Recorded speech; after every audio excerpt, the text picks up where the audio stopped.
अमृतसर के एयरपोर्ट पर अमेरिका का मालवाहक विमान C-17 उतरा और 104 भारतीयों को साथ लेकर के उसने लैंड किया। इन सभी लोगों को अमेरिका में अवैध तरीके से घुसने का आरोप था।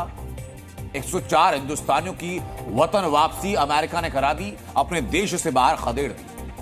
लेकिन इसके बाद हंगामा क्यों है, इसकी पूरी पिक्चर मैं आज आपको दिखाने जा रहा हूं। कुछ तस्वीरें दिखाता हूं मैं आपको। ये तस्वीरें जरा देखिए आप।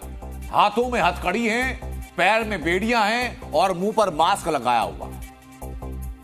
ये वो 104 भारतीय हैं जिन्हें एयरफोर्स के प्लेन में लोड किया गया, 40 घंटे का सफर तय कराया गया और उसके बाद भारत में लाकर के अमृतसर के एयरपोर्ट में उनको उतारा गया। ये वीडियो जो सामने आया, इसकी अवधि सिर्फ 24 सेकंड है, लेकिन 24 सेकंड के इस वीडियो ने बीते 24 घंटे में देश में हर किसी के जहन में यही सवाल ला दिया कि गलत कौन है। गलत वो है जो इस तरीके से इनको देश वापस भेज रहा है, या गलत वो है जो गैर कानूनी तरीके से देश छोड़ करके विदेश गया। सोशल मीडिया पर लोग अमेरिका से अवैध प्रवासियों की घर वापसी पर इतनी चर्चाएं कर रहे हैं कि यह टॉप ट्रेंड कर रहा है टॉपिक। और सोशल मीडिया से लेकर के संसद तक आज इसी को लेकर सवाल भी पूछे गए, इसी को लेकर दलीलें भी दी। सवाल सरकार से पूछे गए और संसद के अंदर से लेकर संसद के बाहर की तस्वीरें जरा देखिए। राहुल गांधी आपको नजर आ रहे हैं, आपको विपक्ष के तमाम नेता नजर आ रहे हैं, अखिलेश यादव भी यहीं खड़े हुए हैं। विपक्ष विरोध प्रदर्शन कर रहा है, हाथ में हथकड़ी लेकर के, हथकड़ी के फोटो लेकर के, ये बोर्ड्स लेकर के, प्लकार्ड्स लेकर के सरकार से जवाब मांगे जा रहे हैं। जब सरकार से जवाब मांगे गए सदन के बाहर, तो सदन के अंदर भी हंगामा हुआ और फिर जवाब दिया विदेश मंत्री एस जयशंकर ने। वो जवाब मैं आपको दिखाऊंगा, लेकिन शुरुआत इस कहानी के पहले चैप्टर के साथ मैं करने जा रहा हूं आज। आप सुनिए जरा कि क्या क्या हो रहा है।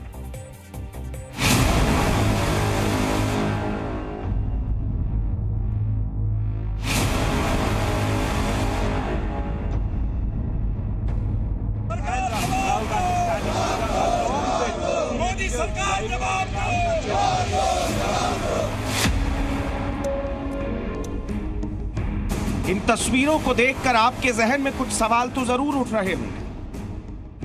भारतीयों के हाथों में बेड़ियां और हाथों में हथकड़ियां दी, आप क्या सोच रहे हैं? जंजीरों में कैद 104 हिंदुस्तानियों की कहानी क्या है? खुद को हिंदुस्तान का फ्रेंड बताने वाले डोनाल्ड ट्रंप ने सत्ता में आते ही आखिर हिंदुस्तानियों को जिल्लत भरी वतन वापसी क्यों दी? ये सवाल उठ रहे हैं। अपने द ग्रेट अमेरिकन ड्रीम को पूरा करने के लिए ये भारतीय अमेरिका गए थे। तरीका गैर कानूनी था, ट्रंप सरकार ने इन्हें कानूनन हिंदुस्तान डिपोर्ट कर दिया। लेकिन सवाल यह है कि इन्हें किसी हार्डकोर क्रिमिनल या टेररिस्ट की तरह हाथों और पैरों में बेड़ियां बांधकर क्यों लौटाया गया?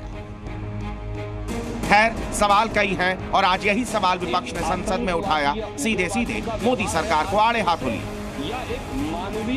भारत माँ का सीना 140 करोड़ भारतीयों का सीना छलनी है।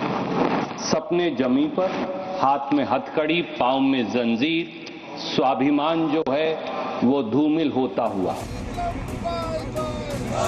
बेड़ियों में बांधकर 104 हिंदुस्तानियों की वतन वापसी पर आज मानो पूरा विपक्ष मोदी सरकार के खिलाफ एकजुट हो गया।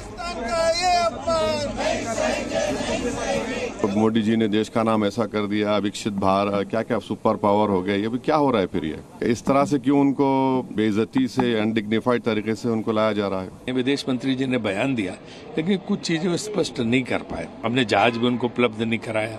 भारतीयों को दासों की तरह बेड़ियों में जकड़कर अमानवीय परिस्थितियों में भारत भेजा गया। हमारा विदेश मंत्रालय क्या कर रहा है? भारतीयों को इस तरह से डिपोर्ट करने का मुद्दा गर्म है और अहम भी, लिहाजा रणदीप सुरजेवाला ने विदेश मंत्री से चंद सवाल पूछे। क्या सरकार जानती है 104 भारतीयों को हाथ में हथकड़ी और पांव में जंजीरें लगाकर 40 घंटे की यात्रा, जिसमें एक टॉयलेट, इस अमानवीय तरीके से उनको जबरन भारत भेजा गया? क्या सरकार जानती है कितने हजार ऐसे भारतीय हैं 7,25,000 में से जिन्हें अमेरिका ने डिटेंशन सेंटर में इसी अमानवीय तरीके से बंद कर रखा है?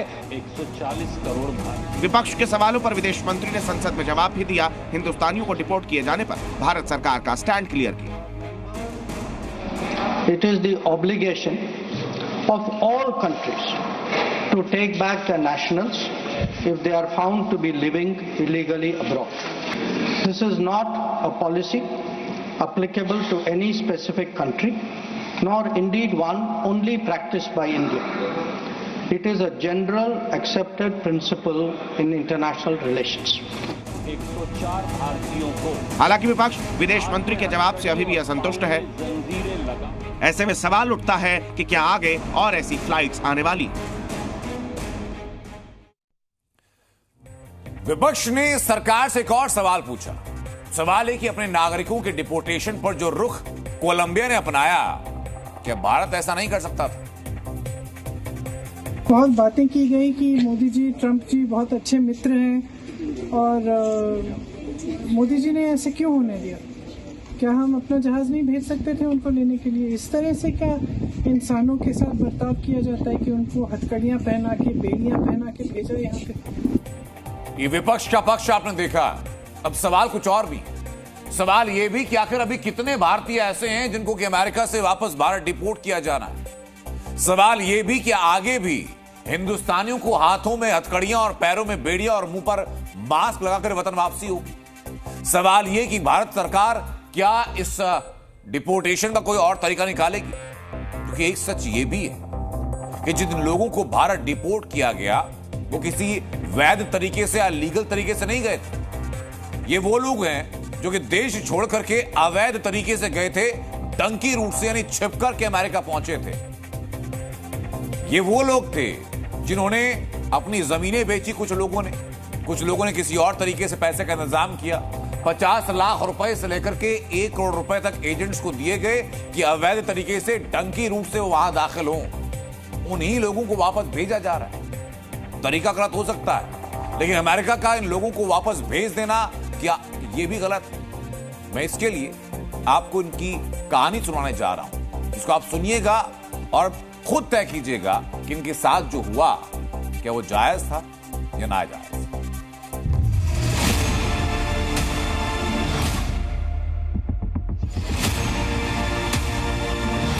मुझे झूठ बोलकर बोला है कि आप 1 नंबर में जाएंगे, लेकिन 1 नंबर में नहीं, डोंकी मेरी लगा कर दी है। डोंकी लगा कर मैं पहुंचा हूँ। एजेंट के बकाये में आके जो है ना, इसको ये चले गया था अपना सारा कुछ यहाँ से बेच बाच के, और 6 महीने के बाद ये दोबारा टपका वहाँ 19 जनवरी को, और साथ ही वो चौकी में वहाँ पकड़ लिया, वहाँ से सीधा रिपोर्ट कर दिया। सब कुछ लूट गया। जो तो हमारी बात हुई थी एजेंट के साथ, हम बहुत हुई थी कि सीधे 1 नंबर से भेजेंगे हम अमेरिका, बट उसने उल्टा ही किया। उसने डोंकी लगाकर ही मेरे हस्बैंड को वहां पर पहुंचाया। सीनियर